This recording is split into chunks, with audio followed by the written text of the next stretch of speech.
And we're back like we never left. Oregon fans, what's going on? How we living? Thank you so much for tuning in to another episode of the Ducks Dish podcast. Happy to have you along. Excited that you're here. I'm your host, Max Torres, and joining me today is Ducks Digest writer Israel LaRue to do some Oregon football spring preview.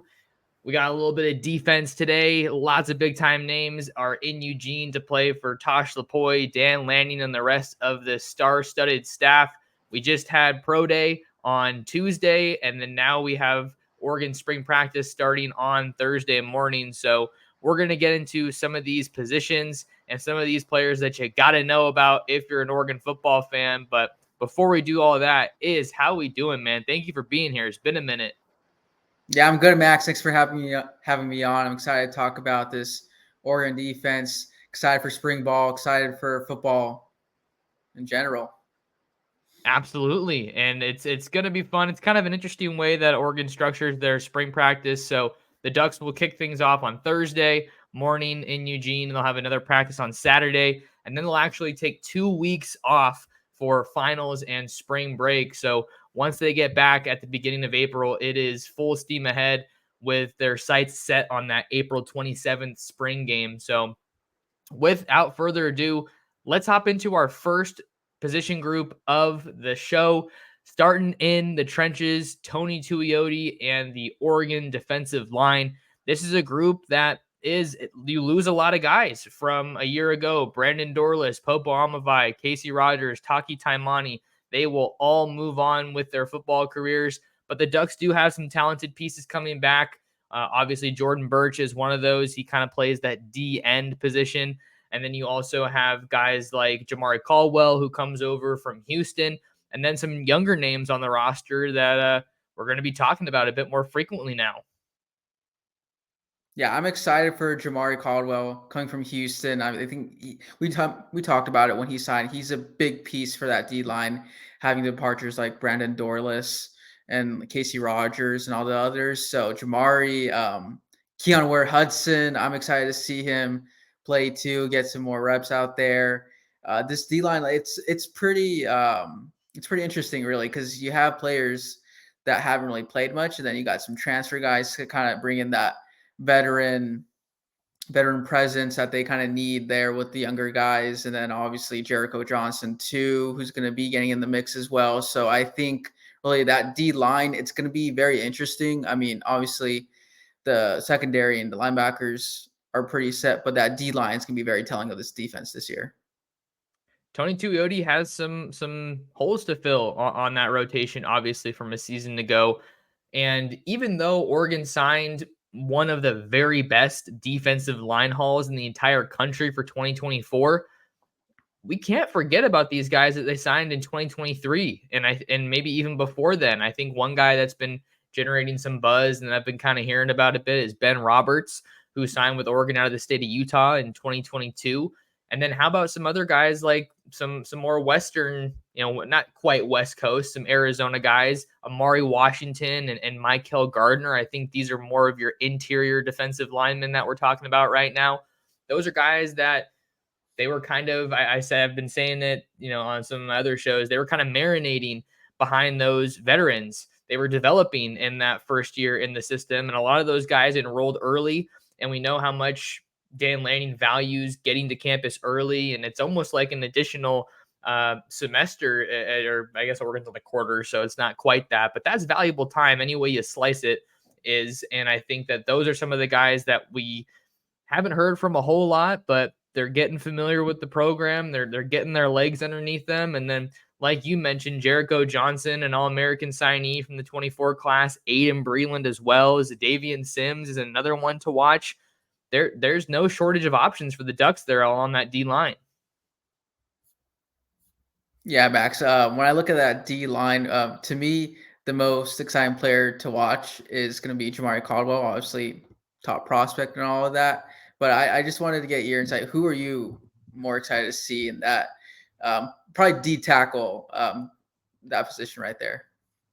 Who am I most excited to see there? Yeah, at nose tackle. Yeah. Yeah, I think Jamari Caldwell is the easy answer just because he is going to be the veteran in that room. Keon Ware Hudson, I want to see what he has in the tank. This is going to be his last season at Oregon, I think. So he's someone that we'll probably see in the mix there as well. But I'd probably say Amari Washington because I've told the story before, but I actually saw his coach the first time I went to San Antonio for the Adidas All American Bowl. He was at Chandler at the time, and his coach was saying, obviously he's a little bit biased, but he was more or less saying that Amari should be here. Like he's kind of checking all the boxes, the same boxes that a lot of these guys are. So he was a huge, huge signing for Oregon in that 23 class. Obviously, the Ducks like to stay active on the West Coast and in Arizona. Elijah Rushing is another one who maybe fits more of that D end. Probably not an outside linebacker because he's like 6'5", 6'6". So there might be a couple guys that we talk about here and there that aren't exactly like a perfect fit in the position that we're talking about. But I'm going to go with Amari Washington because he's a name I've been excited about since he signed with the Ducks, and now it looks like the snaps are up for grabs, so we could see him getting involved. Yeah, totally. I think just being able to have your boots on the ground and kind of get that insight is definitely very valuable because now when we're talking about spring previews and all that, you already know who to look for and all of that. I'm definitely excited to see what this new class is going to bring in, especially a lot of them, like you mentioned before, enrolling early in the quarter. Rolling along, let's talk about the outside linebackers and edge defenders. Again, this is a group that sometimes you could say D end. I mean, we didn't talk a whole lot about Jordan Birch in the last position, but he is someone that is ready to go. He's many people thought of as the best defensive player that Oregon has coming back from last year's roster. And for these guys, the outside linebackers and the edge players, Oregon's in a really good spot because they have some really solid young depth. Mateo Uyunglele, Blake Purchase, Tatum Tuioti, all three of those guys hit more or less early in their right away, basically in their college careers. And I think that Tatum Tuioti was really the surprise from that bunch because I think he was probably playing the most, if not the earliest at least, from that group. So because you have those guys playing at a high level and they played a lot of quality snaps, it gives you some flexibility to work in some of these other guys, some younger players possibly. But another guy that we have to mention here, I think, is Marion Winston. He's a guy that probably doesn't get talked about a whole lot, even though he's played some pretty good football since he's been at Oregon. And, some of the people I've talked to around the program are pretty excited about him and think that he's a quality player. He's still fairly young, but it feels like he's got some really solid experience. And then you have some of these younger guys like Ashton Porter that the Ducks signed in 23, Jaden Moore as well. We just haven't seen a whole lot from them. So that's one of the things I'm most excited about here in the spring is just writing about some guys that I haven't really written about since they were recruits. And this is the perfect time to do it. Exactly. I mean, that's the benefit you get of just really just grinding that recruiting trail right there. Now you get to see these guys. You mentioned Mateo. I mean, being a first year player last year and getting amount of reps that he did, you saw the immediate impact that he was able to produce. And my favorite moment from him was when Oregon played Oregon State and he's able to sack his brother, get that half sack on his brother. That just really that was a cool family moment right there. But yeah, like just seeing some of the younger guys get more reps and get actually some more playing time because I mean they showed it last year. If you bring in the right guys, they can make an immediate impact. And it's going to be interesting to see just how much of an impact someone like an Elijah Rushing or a Jackson Jones makes as well. I was showing some love to Arizona earlier, and Jackson Jones comes out of Arizona, Yuma Catholic, as one of maybe the more underrated guys in Oregon's 2024 recruiting class, a one-time Washington commit. So I know Oregon fans always love those wins over UW, no matter if it's on the recruiting trail or on the football field. So there's a lot of exciting young talent to kind of work with in this room if you're Tosh Lapoy and the rest of that defensive staff. And I think the bar's been set pretty high for Oregon's pass rush. And I think you could maybe expect it, at least on paper, to take somewhat of a step back from last year. I'm not saying that I think that that's ultimately going to be what happens. We really can't say too much until the spring game, and even then, it's going to be hard to say. I think we're going to have to wait until they open up the season and are going against another team to see where that group is really at, because we're not going to see the best guys playing on the same team in the spring game necessarily. But the face of Oregon's pass rush, I think, really starts with Jordan Birch, obviously. And I think you also have to look at some of the DBs that we'll talk about a little bit later, because we know that this defensive staff like to kind of draw up some of those plays with those surprise blitzes with Evan Williams and Tysheem Johnson from a season ago. But you got a nice little return, nice little blend, I should say, of returners and some new talent that you're adding into the mix here, because the Ducks didn't go super heavy at edge. It was just Elijah Rushing and Jackson Jones. So just from a number standpoint, not a lot of guys that they added to the mix here, which could be good, which means that they're confident in some of those guys that they signed from 2023. Yeah, I think especially when you sign someone like Elijah Rushing, you're definitely confident in who you're getting. I think you mentioned Jackson Jones too, but I think Elijah can be a player like Mateo who gets in early and just really makes that immediate impact, especially at how kind of thin they are right now with not a lot of experience other than Jordan Birch. But again, just excited just to see all these young players get the chance to play. Let's move on to linebacker, because this is a group that, again, we might be saying it with a lot of positions, but they are in a really good spot with some of these guys that they have in the mix. Justin Jacobs and Jeffrey Bossa are the headliners of the group, but they have some really intriguing guys that they added to the team in the 2024 recruiting class. I got to see a lot of them in their time as recruits, but Justin Jacobs, you think that this is an important season for him. Obviously, he missed a lot of last year with an injury, but once he was added back to the mix, he was a really serious player for that Oregon defense. And then Jeffrey Bossa is back for one more year. Two huge retentions for Oregon's defense heading into 2024. I think that they both really are those athletic, sideline to sideline, physical, fast, really good communicators. Those are the things that you want in your linebackers. And then behind them, you lose Jamal Hill. He's going to give the NFL his best shot. But how about guys like Connor Sewelli and Devin Jackson? Devin Jackson is a guy that I am so excited to see in this defense. His speed was something that he was really well known for coming to Oregon out of the state of Nebraska, and played a decent amount. That's a 2022 guy, so another year under the defense and another year in the system to get more comfortable. So these linebackers are another special group, and we haven't even talked about some of the young guys. But what do you think about these linebackers? Yeah, I mean, you got Jeffrey Bossa. He's the general. It's his defense. Having him come back, it's really gonna make everything else go well. I mean, you talk about communication wise, being able to talk with the secondary, the defensive lineman, calling out all those plays, checking into different coverages and blitzes. I mean, just having him, it's gonna really make Oregon's defense lives a lot easier. And then some of the younger guys, I mean, you guys got like Braden Platt, where I mean, just signing someone like him and just overall, you look over wherever you want to look at in Oregon's defense, they've had amazing signings. And that just proves that this defense is somewhere where players want to come to play and they know that they're going to develop to be great players to be drafted. Just like Brandon Dorless right now, he's a high third round draft grade. And these young guys, the three that they signed, Braden Platt, Dylan Williams, and Kamar Matudi, I'm kind of leaning towards Braden Platt being the one that could see the field the soonest of the three. They're all super athletic, but Braden Platt's like a different type of athlete. Also played some running back, as did Kamar Matudi.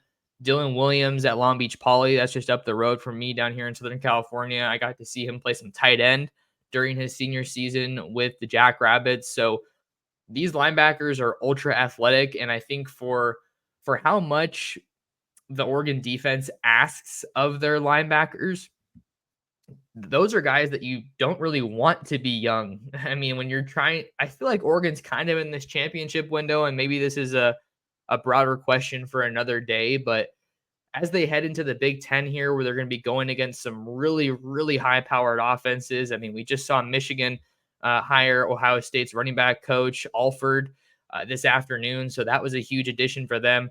with these big games that they're going to be playing in, with these Big Ten road environments, you got to have those linebackers that have been there before. I mean, Justin Jacobs has literally been there before because he came over from Iowa. So just those little things like that, I think, are going to prove to be really invaluable. And having the experience that they have at the top is only going to help them.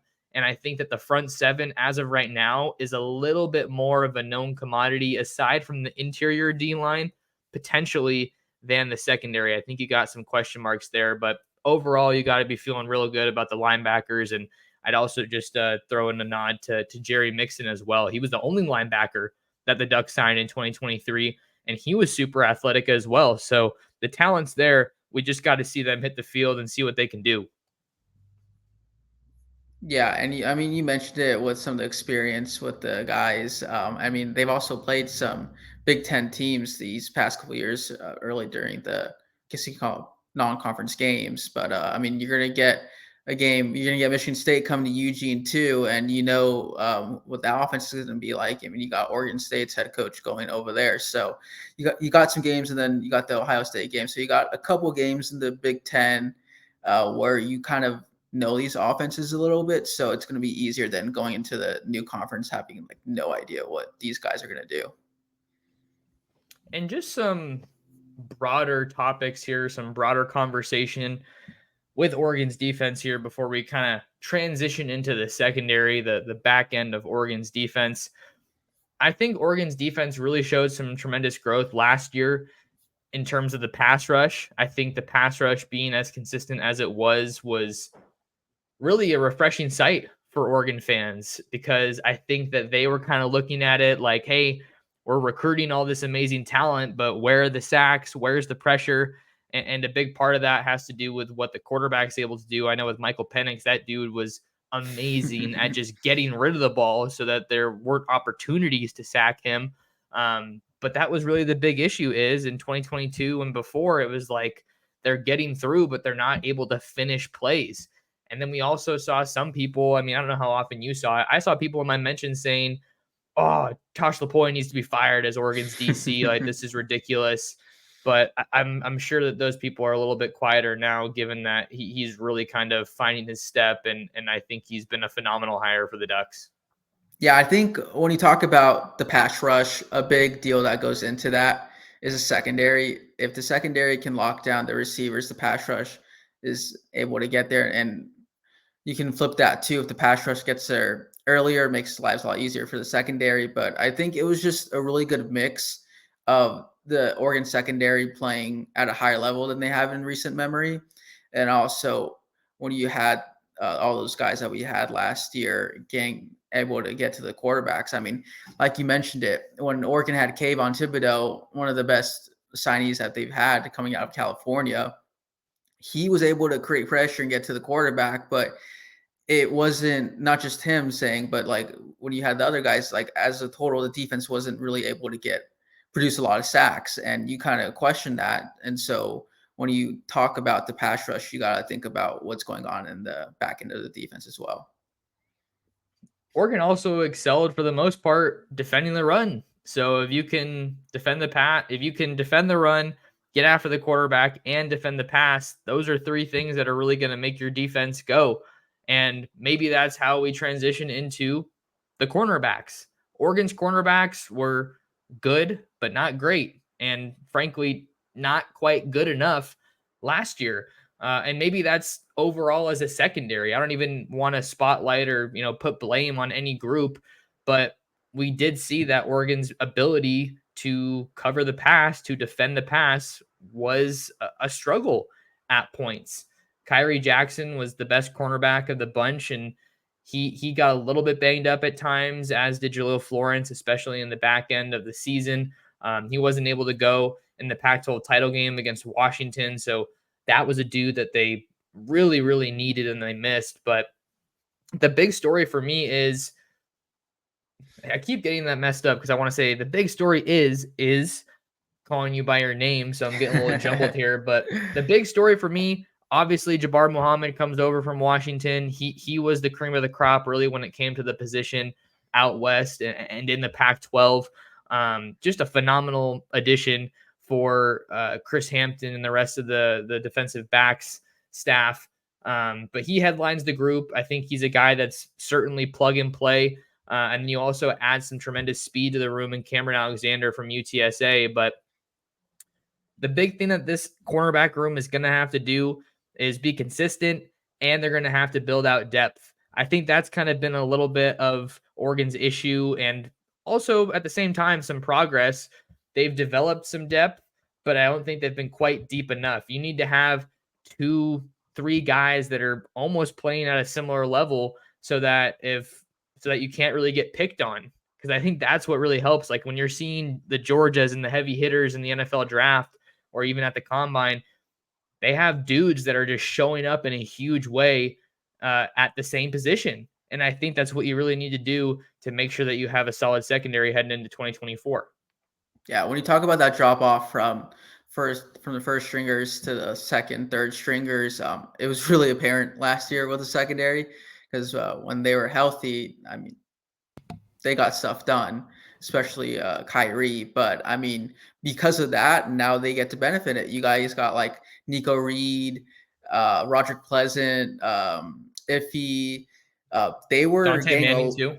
yeah, Dante Manning too. They were getting a lot more playing time just because of the injuries and kind of the rotations that Oregon was running. So, I mean, you talked about they weren't really deep, but now you talk about how Nico, Dante, Roderick, and Iffy, they all have experience now. They're experienced cornerbacks. And yeah, like talent wise, they might not get it done like Jabbar will get it done, or like how Kyrie got it done being shut downs, but they have experience now and they won't be easily picked on. I mean, you saw Nico, he made a lot of plays, necessary plays when he was in, but yeah, he did get picked on a lot and he did get caught on a lot, but he did make some of those key plays on the third down. So I'm excited to see this depth because really this secondary is really going to set the tone. I keep bringing it up, but it's really going to set the tone for the whole entire defense because if they can shut down the passing game, kind of control these receivers, that pass rush is going to be able to get to the quarterback.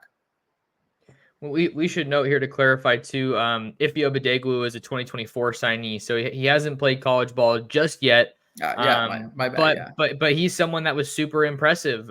Certainly in the Under Armour All American Bowl out there in Orlando, he was spotlighted by multiple recruiting outlets as a top performer, which is awesome because you want to see him rise to the occasion against the best in the country. And the Ducks also signed Dakota Fields, who was an Adidas All American, but I didn't get to see him in person out in San Antonio because he enrolled early for bowl practice.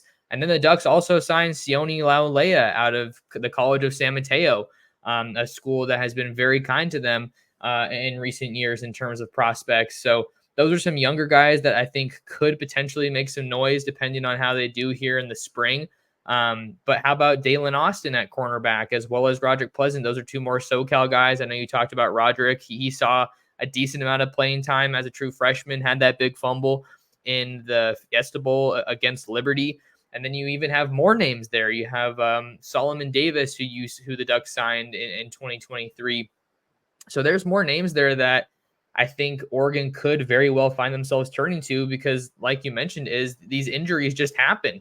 And you're playing a tougher schedule heading to the Big Ten in 24. So you just have to have guys that are ready to go at the drop of a hat. So I think that Oregon has seen that cornerback play wasn't necessarily where it needed to be last year. So what do? You recruit the heck out of the position. They add 2 blue chippers from the high school ranks, a JUCO that was ranked inside the top 5 nationally overall. And then you bring in 2 really good transfers. So Oregon's doing everything that they can to, I don't want to say overhaul the position, but they're injecting a whole lot of talent. And with that comes competition. And that's exactly what you need because then the cream rises to the top. I think Florence is going to be a guy we hear a lot from as well. But we have to see when he's ultimately going to be ready to go because I'm not entirely sure how much we'll see from him in spring ball since he was on crutches. Yeah, and we'll be out there to see whether he's good to go or not early in this spring season. So we'll keep everyone updated on that. All right, last group that we're hitting on here in today's show is the safeties. We'll also group in the nickels here, safety / nickel. Maybe I'll go ahead and just adjust the ticker so that we have that. But the safety spot is a huge question mark, a really, really big question mark, in my opinion, because you lose Brian Addison. He transferred to UCLA. Steve Stevens exhausted his eligibility. And then Evan Williams is another one of those upperclassmen that's going to be taking his crack at the NFL draft. And he jumped really well. I know you had a story on the under the radar performances at the pro day, so go give his story a read over on Ducks Digest. But you lose a lot of guys there, right? You get Tyshim Johnson back for one more year. You add Kobe Savage from Kansas State via the transfer portal, and then the other transfer that is going to be, I think, really exciting and needed for this team is Brandon Johnson from Duke, a guy who can cover, who plays with tremendous fire and is just all over the field. I think he kind of got not swept under the rug, but maybe didn't get a whole lot of attention because he was at Duke, which hasn't really been known as a college football powerhouse. But to their credit, they've been really solid and played Mike Elko into a head coaching job at A&M. So I'm excited about the group, but right now it's kind of hard to get a read on just because you have a lot of new names that frankly haven't played together.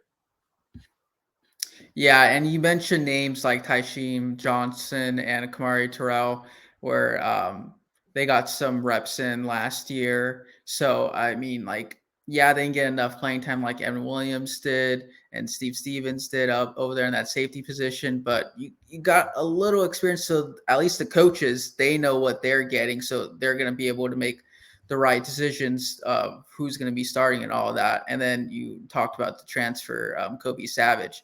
I don't know. I think he should be number 21. That's just a joke right there. But yeah, I think he really is going to bring some depth and experience to that position. I mean, you saw what he did at Kansas State. Yeah, like 57 total tackles and 3 picks. So you're going to want to see that from the safety spot. Just because, I mean, Evan Williams, he was great and everything like that. But his only pick of this season, I guess you can count it as, was in the Senior Bowl after the season was over. So you just wanted more ball hawking skills from your safeties. Ball hawking is going to be a huge key because, or like Tyshim Johnson and Evan Williams, like they are good players, but I don't really think either of them excelled at the level that Oregon needed them to, at least in coverage.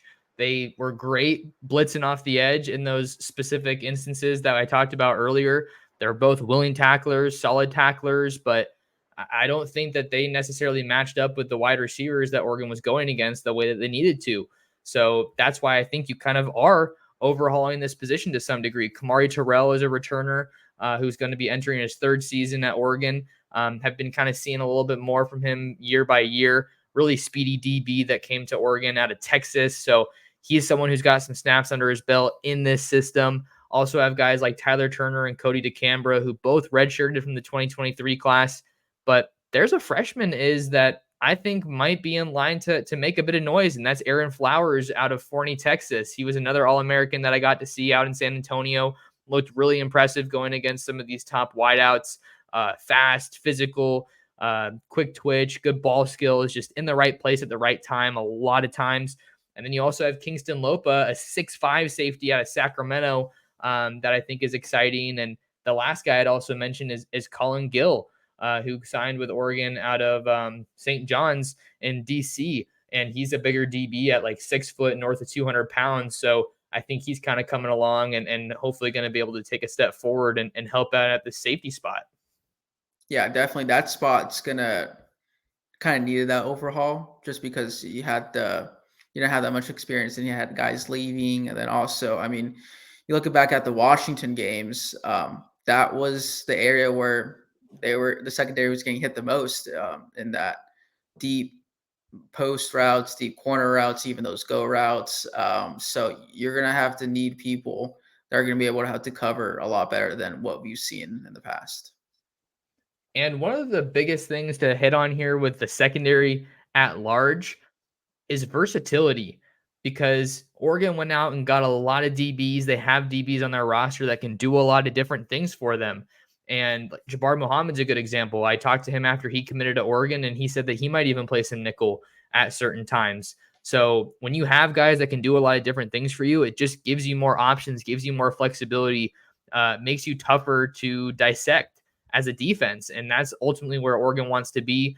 Maybe a smaller storyline here is that they don't have Demetrius Martin anymore. He's back at Michigan State, where he played his college ball, coaching up the corners under Jonathan Smith now. Chris Hampton gets a bigger role as the defensive backs coach. He's also the co-defensive coordinator.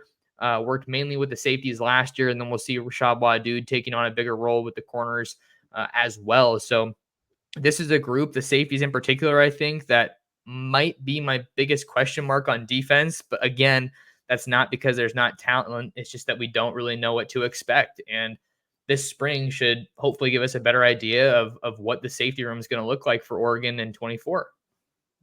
Yeah, and when you're mentioning some of the newer guys and someone like Aaron Flowers, I don't know, that kind of excites me. I think it should excite the rest of the Oregon fan base if you're gonna have a guy that can come in right away and make an impact, especially at that safety position. That doesn't really happen a lot.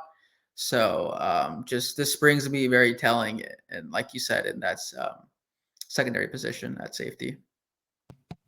So we'll keep an eye on Aaron Flowers. I'm not saying I expect him to play early. It's Yeah. incredibly difficult to play early as a DB. Oregon hasn't really had a DB that's played early and made a serious impact since Javon Holland, particularly at that safety spot. So this is a group that Oregon's going to need some guys to step up. But I think if you're looking at this from a fan perspective, you're confident because of the work that this coaching staff has done with the guys that are already in Eugene and then going out to get more. Because just standing pat and saying, hey, I think that there's something to be said where you can kind of say, hey, what we have isn't necessarily enough to get the job done. So it's our job as coaches to get people that are going to push you for a starting job. And that's traditionally been the way that recruiting has gone, recruiting high school guys to compete with the starters. But now it's kind of trickled over into the portal, right? Because you have a lot of guys that you're getting from the portal that are more or less plug and play options.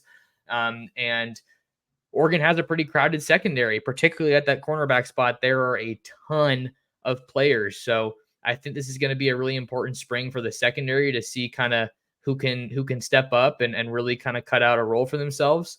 But it'll be a fun one. So I think Oregon secondary is really talented, but unproven as we kick off spring football in Eugene.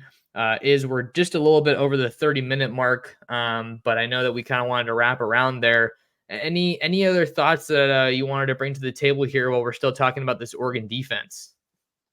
Yeah, I mean, having Jeffrey Bossa right there at that middle linebacker position, it's really just going to set the tone for the defense. Whatever he's going to do, the defense is going to follow, and he's a big playmaker. So we're hoping that translates to the secondary, rest of the linebackers, inside, outside, and even the defensive line as well.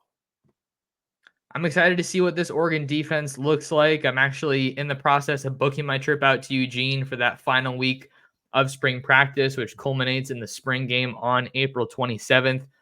It was awesome having you on to talk some Oregon defense. Where can people find more of you if they want to read your work and kind of see what you got going on in the sports media space? Yeah, I'm on Twitter at Israel_LaRue, and all my work is on Ducks Digest. Awesome. Well, make sure you guys follow Is. And if you want to find more of me, you can follow me on Twitter and Instagram at mtorresports. Subscribe to my YouTube channel at Oregon Football Max Torres. Maybe like the video while you're at it. You can read me over at ducksdigest.com and you can listen to me on the Ducks Dish podcast. Got a big episode coming out with Oregon offensive lineman Marcus Harper. That one drops tonight. So maybe after you listen to or watch this one, you can give that one a tune into. But yeah, excited to get spring ball going in Eugene tomorrow on Thursday, and we'll continue to have your coverage. But thank you guys so much for tuning in. Thanks for being here, and we'll catch you on the next episode of the Ducks Dish podcast.